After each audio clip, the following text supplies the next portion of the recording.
Selamat pagi, salam bagi kita semua. Sukacita yang besar kita bisa dipertemukan dalam acara Natal PWKI 2021-2022.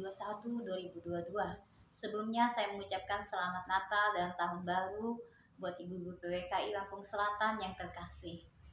Terima kasih saya mengucapkan kepada ibu-ibu PWKI yang memberikan saya kesempatan untuk sharing firman hari ini yang diambil dengan judul Kasih Kristus yang Menggerakkan Persaudaraan.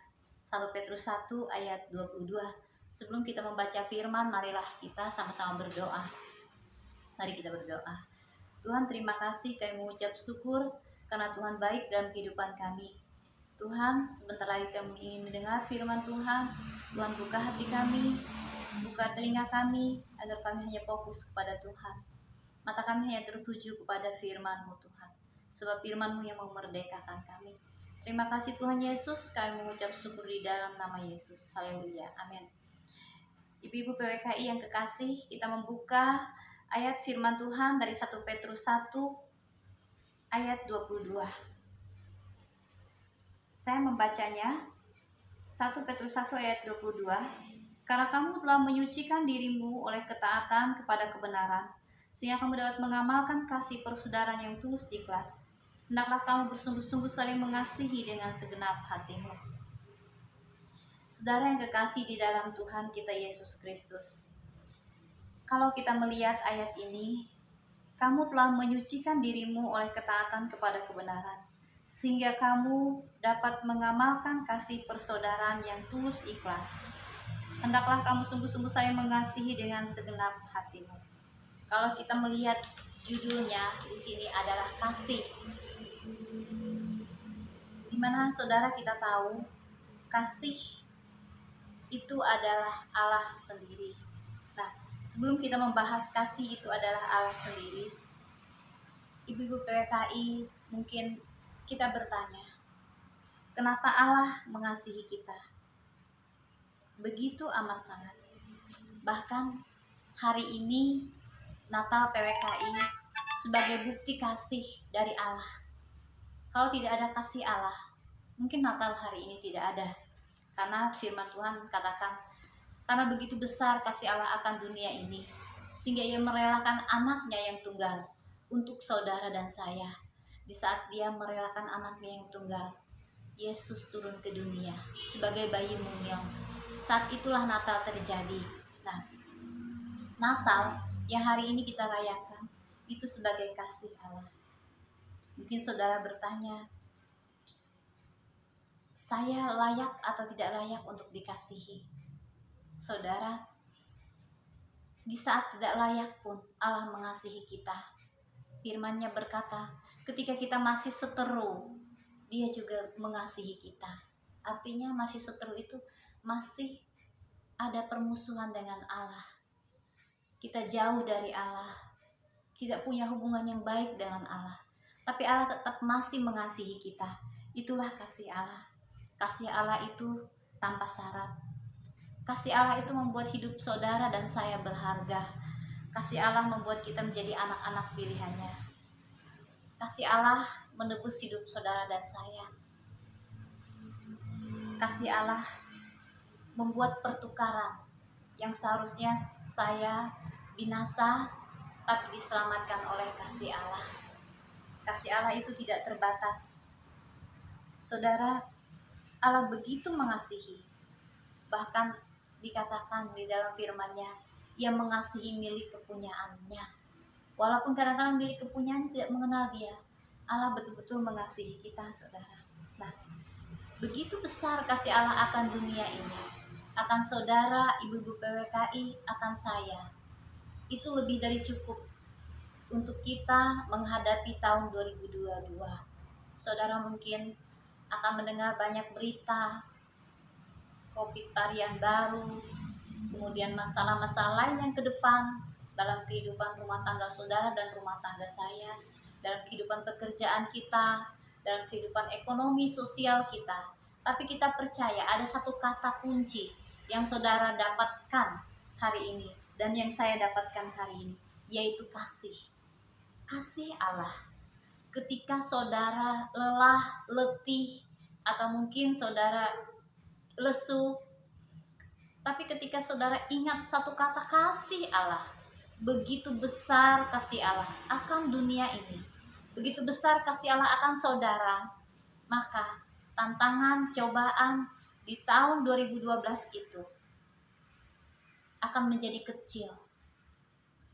Hanya satu paspornya bagi ibu-ibu PPKI. Allah merelakan anaknya untuk saudara dan saya. Terlebih yang lain, dia akan mengasihi ibu-ibu lebih dari apapun. Karena itu tantangan masalah yang akan kita hadapi nanti dan yang akan terjadi, kita tidak tahu tahun 2022 ini, tapi kita percaya kasih Allah begitu besar. Maka tantangan dan cobaan 2022 buat ibu-ibu atau buat kita semua tidak akan membuat kita mundur menghadapinya. Kemudian yang kedua, apa itu kasih? Kita melihat 1 Yohanes 4 ayat 16. Kasih adalah Allah itu sendiri. Allah adalah kasih. Barang siapa berada di dalam kasih, ia tetap berada di dalam Allah, dan Allah di dalam dia. Jadi saudara, waktu saya menulis khotbah ini, saya mencoba merenungkan. Jadi arti kasih itu adalah Allah sendiri.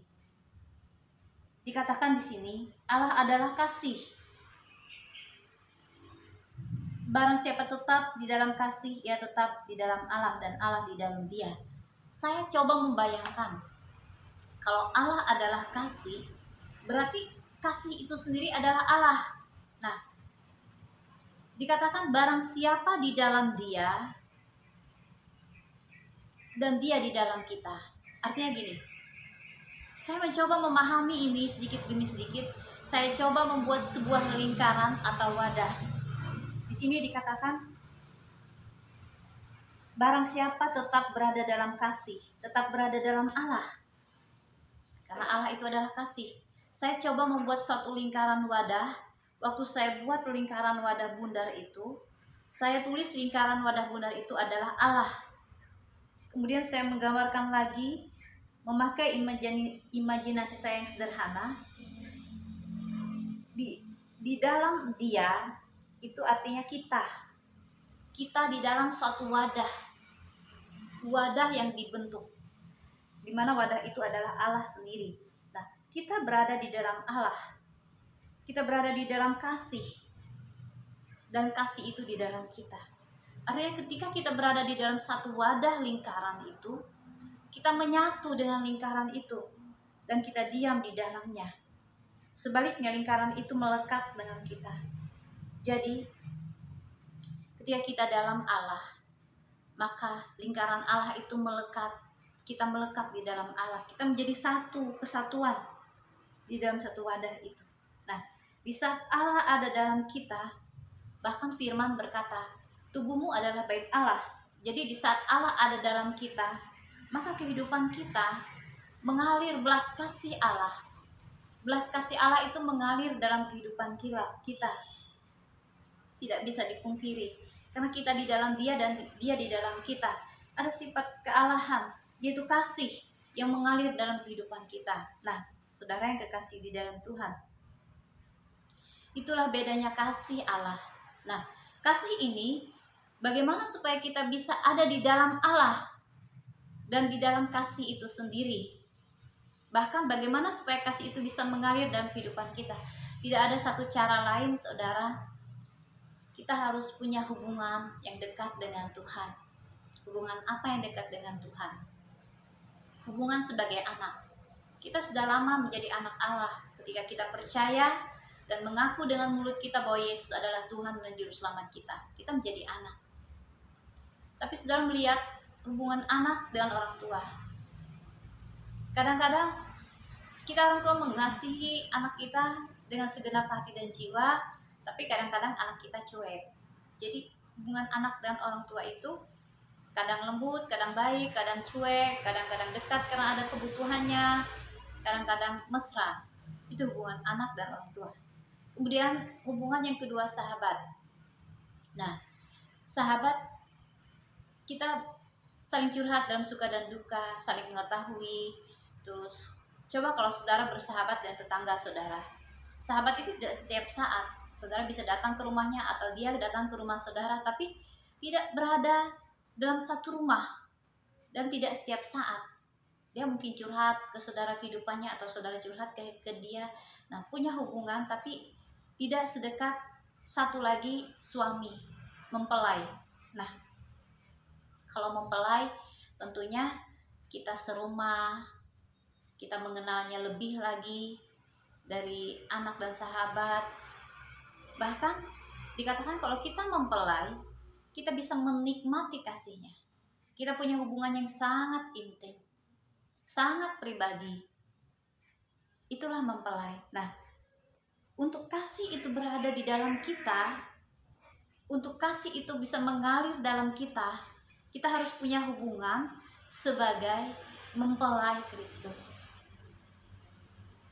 sebagai suami istri dengan Tuhan, yaitu hubungan yang dekat. Kita bisa menikmati kasih itu, kita merasakan aliran kasih itu kalau kita menjadi mempelai Kristus. Nah, ini membicarakan hubungan yang intim banget, baik dalam saat teduh, dalam doa, dalam penyembahan, dalam segala hal, di dalam kehidupan saudara. Mungkin saudara tidak punya waktu menyembah, saudara bisa menyembah di dapur, di mobil, dimanapun saudara berada. Itu namanya sebuah pernikahan.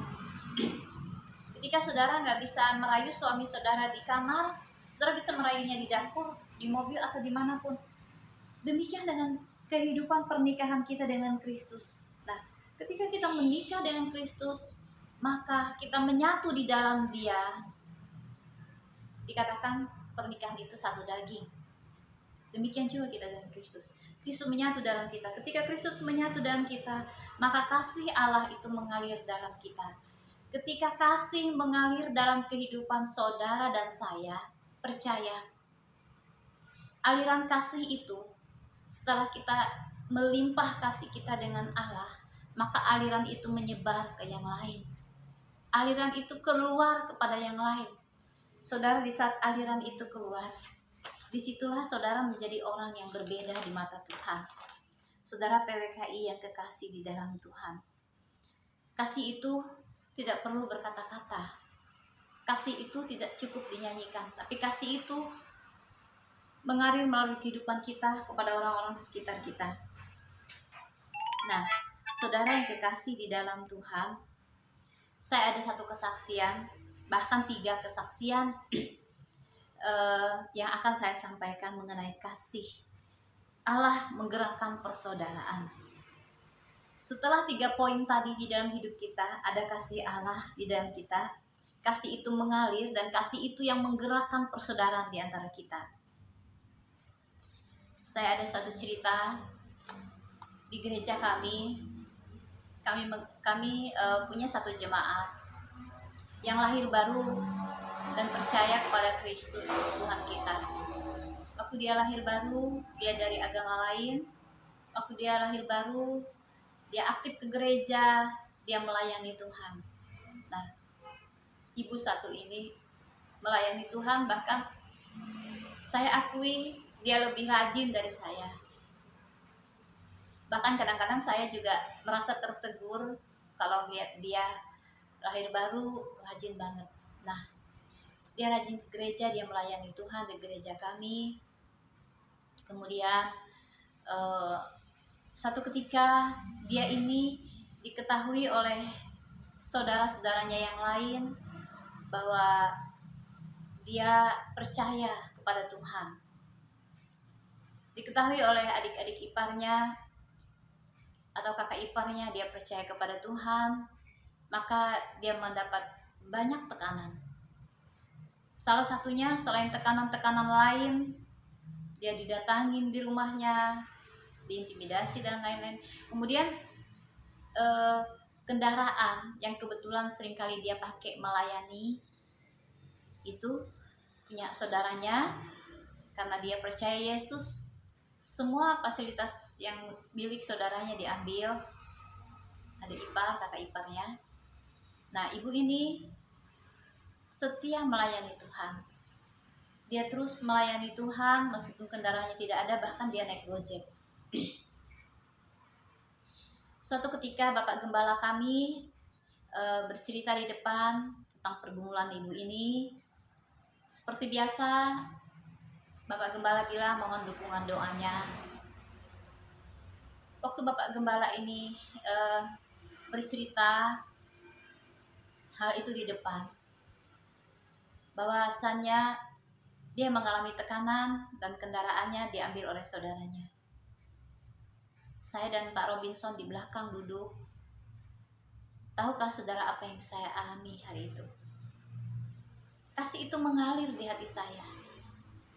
Seakan-akan ada satu perkataan yang berkata, beri dia kendaraan, beri dia kendaraan. Kasih Kristus itu menggerakkan saya. Kemudian saya berkata kepada suami, inilah saatnya kita mengeluarkan buli-buli kita untuk ibu satu ini. Namanya Ibu Eda. Saya sudah izin kesaksian dari dia kepada dia, nyebut namanya di sini.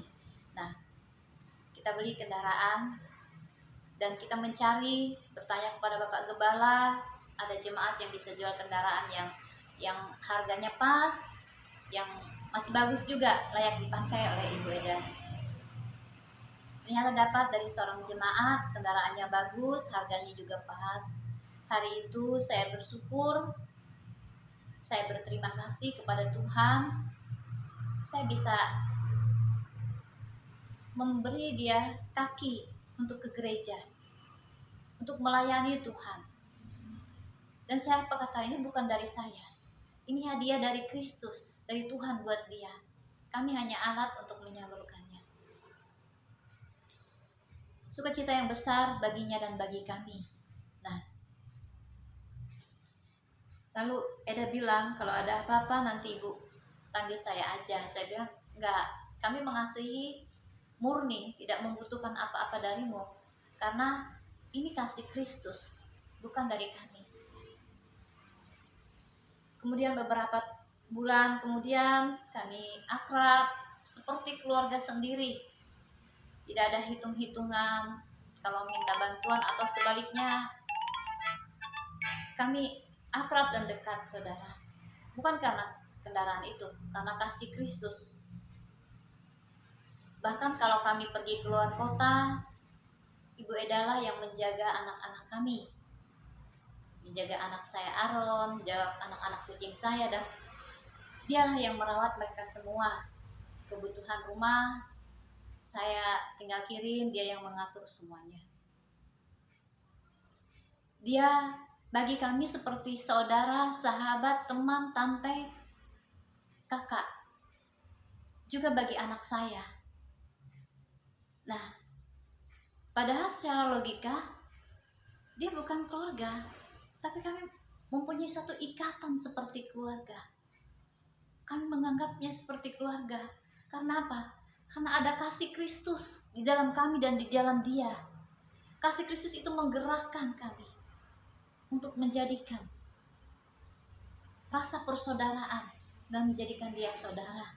Jadi sekarang itu kita merasa dia bukan orang lain, dia saudara, dia kakak, sahabat, teman, tante, juga bagi kami dan bagi anak-anak kami. Itulah kasih Kristus. Bahkan saya saat ini ada di kota lain, yang menemani anak saya dia, menemani rumah. Itu semua kasih Kristus yang ada di antara kami. Kasih menggerakkan persaudaraan. Yang kedua, kesaksian yang kedua, waktu suami saya mendapat scan dari Mabes pindah ke Bengkulu. Saudara yang kekasih di dalam Tuhan, mendapat promosi jabatan, suatu kegembiraan bagi kami, satu kebanggaan bagi kami, di mana mendapat promosi jabatan tanpa antri itu sebuah mujizat Tuhan yang luar biasa. Tapi saudara, di balik mujizat ini, saya merasakan satu kesedihan yang saya pernah saksikan ke Bu Tuti, bahwa kalau setiap saya pindah itu, saya selalu sedih melihat orang-orang yang bekerja pada kami, terutama orang yang membantu di dalam rumah kami. Orang yang membantu dalam rumah ini, bibi atau bude atau tante kami panggil di rumah. Kami selalu menganggapnya bukan orang yang membantu atau pembantu, tapi kami menganggapnya ibu, tante, mama. Nah, kasih Allah dalam kita membuat kita tidak membedakan mereka itu siapa, tapi mereka itu adalah keluarga, mereka itu adalah saudara kita.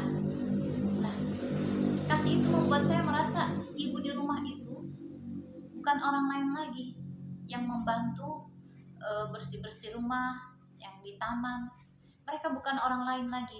Mereka adalah mama, mereka adalah kakak, mereka adalah bibi, mereka adalah bagian keluarga kami. Nah, waktu saya cerita ke ibu bahwasanya kami akan pindah, setelah selesai bersih-bersih, ibu duduk termenung di taman. Tahukah saudara apa yang saya lakukan? Saya buka sedikit kaca, kemudian saya mengintip. Waktu saya mengintip di kaca, saya melihat ibu termenung. Saya menangis, saudara. Saya menangis. Saya bilang, Tuhan, kenapa ini terjadi? Saya harus meninggalkan orang-orang yang baik, yang lama bekerja sama saya. Kemudian saya memikirkan, kalau dia tidak bekerja lagi di sini, mereka makan apa? Mereka kerja apa? Mereka di mana? Saya memikirkan hal itu. Demikian juga sebelumnya, dari tempat-tempat pindah kami sebelumnya juga, saya selalu tidak bisa tidur memikirkan orang-orang yang sudah membantu kami. Saudara, saya menangis. Tapi waktu saya menangis, saya mendapat jawabannya. Ada apa itu? Saya bertanya pada Tuhan, kenapa saya mengalami hal ini? Kenapa saya memiliki perasaan yang amat dalam? Padahal mereka bukan keluarga. Terus kenapa saya terlalu peduli dengan orang lain? Ternyata karena ada kasih Kristus. Kasih Kristus itu yang ada di dalam kita tidak membuat kita egois. Saya bisa saja begitu suami saya naik jabatan, saya langsung pergi meninggalkan orang-orang sekeliling saya, meninggalkan mereka semua. Tapi kasih Kristus itu membuat saya peduli kepada orang lain. Kasih Kristus itu yang mengalir dalam kita tidak membuat kita egois, hanya mementingkan diri sendiri. Kasih Kristus itu menggerakkan segala persaudaraan dengan orang-orang sekitar kita. Sekalipun mereka berbeda dengan kita, sekalipun mereka mungkin tidak mengenal Kristus, tapi kasih Kristus itu mengalir pada semua orang di sekeliling kita, menggerakkan saya, menggerakkan mereka untuk kami bersaudara. Itu kasih Kristus. Kemudian yang ketiga, kesaksian yang ketiga, saudara. Waktu saya berangkat ke Bengkulu tanggal 8,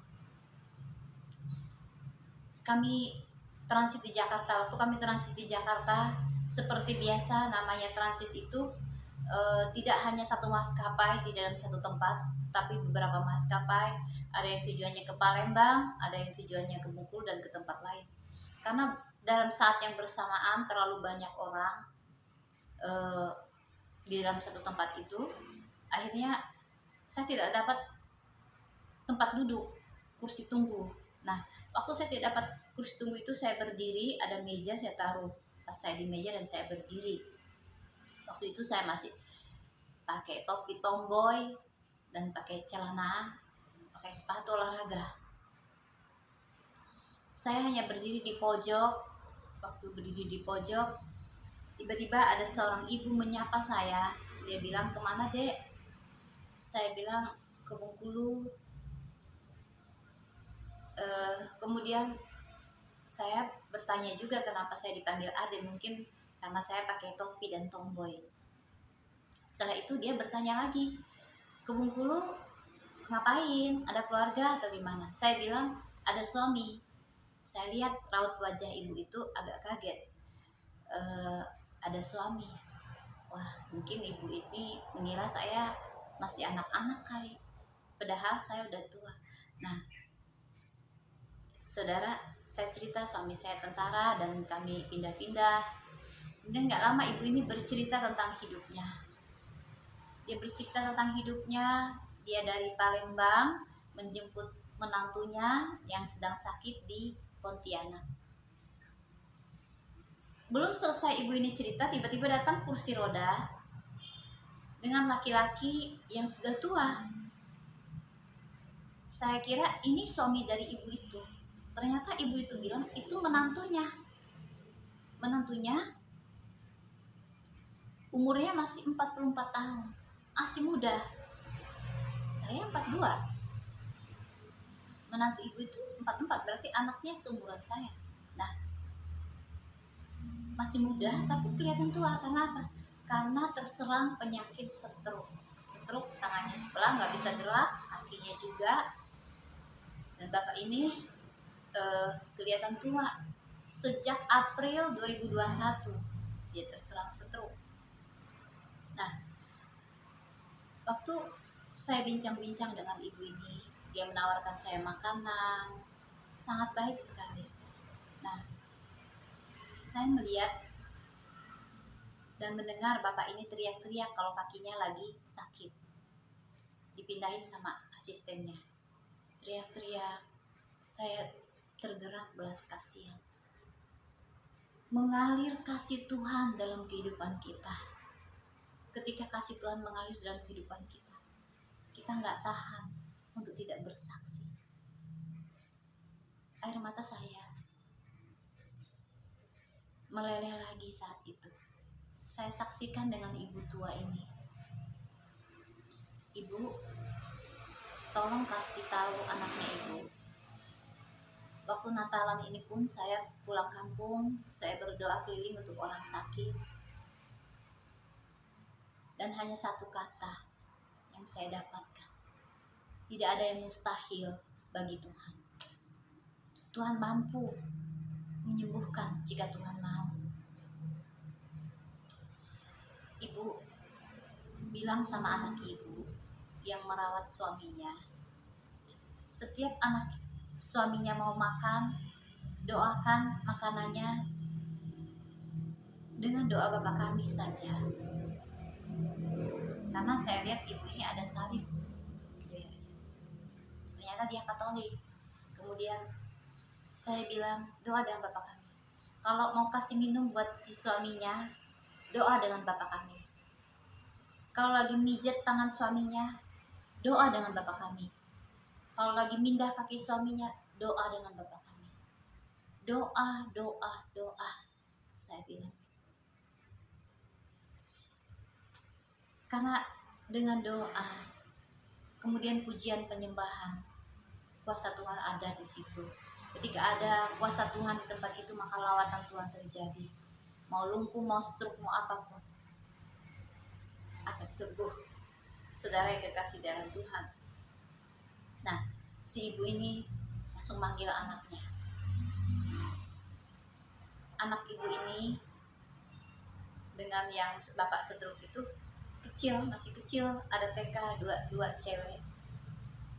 Saya melihat ibu muda ini sangat repot mengurus anak dan suaminya. Saya berkata dengan suara yang terbata-bata. Saya bilang, Bu, yang kuat ya. Ingat satu kata, tidak ada yang mustahil bagi Tuhan. Tidak ada yang mustahil bagi Tuhan. Saya katakan gitu dengan ibu ini. Kemudian saya katakan, ibu harus berdoa apapun yang ibu kasih ke bapak, ke suami ibu, dilandasi dengan doa. Kalau ibu menggerakkan kakinya, ibu berdoa. Ibu memberi minum, makan, ibu berdoa. Semua doa ibu lakukan dengan berdoa. Saya percaya tidak ada yang mustahil bagi Tuhan. Tuhan mampu menyembuhkan suami ibu. Terus, tahukah saudara, ibu ini mau nangis tapi tidak nangis, karena saya melihat dia wanita yang kuat. Tapi apa yang terjadi waktu saya melihat muka ibu ini? Yang menangis bukan ibu itu. Saya yang menangis. Saya yang menangis. Saya mengambil tisu, gosok sana sini mata saya. Saya yang menangis. Saya heran. Yang kena musibah ibu ini, tapi yang menangis saya. Karena apa? Karena kasih Kristus menggerakkan saya. Dan saya merasakan kepedihan yang dialami oleh ibu ini. Dari bulan April sampai kemarin kami bertemu di bandara. Kepedihan itu gak bisa dia ungkapkan dengan air mata. Saya merasakan, saya menangis, saudara. Kemudian sang mertua bilang, doakan ya menantu saya, namanya Jaya. Nanti kalau ibu ke Bengkulu, saya punya keponakan pengusaha di sana, Karisma Motor, ibu bisa datang aja ke sana.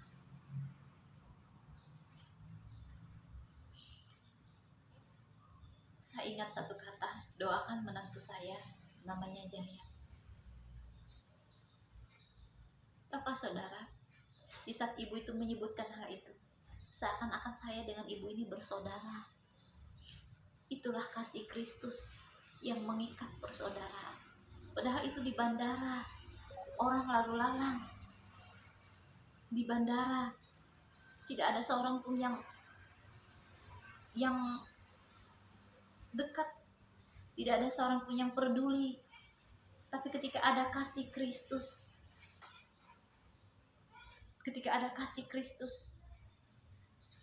di dalam kita, maka dimanapun berada, kasih itu mengalir. Saat itu kita tidak tahan, kasih itu mengalir.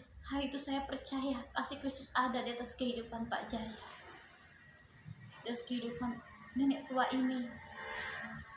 Kasih Kristus mengalir dari kita kepada mereka semua, sehingga saya sampai saat ini masih berdoa untuk Pak Jaya itu. Itulah kasih Kristus. Kalau dunia hanya melihatnya sebagai orang sakit biasa, lewat dan lalu lalang, dan di antara hiruk pikuk semua orang, kasih Kristus ada di tengah-tengah antrian bandara yang begitu banyak, di tengah-tengah orang-orang yang tidak memperdulikan, saling tidak peduli. Hari itu kasih Kristus ada di dalam saya, dan saya memiliki belas kasihan. Hari itu saya bersaksi bahwa Tuhan tidak ada yang mustahil bagi Tuhan. Tuhan mampu menyembuhkan Bapak itu. Itulah kasih Kristus, dan saya tahu itu jawaban hari ini. Waktu saya membawa firman yang dipercayakan ini, kasih itu tidak hanya kata-kata, tapi kasih itu mengalir dalam hati kita untuk orang lain, di mana orang lain tidak memiliki kepekaan, kita memilikinya. Terima kasih Ibu PWKI.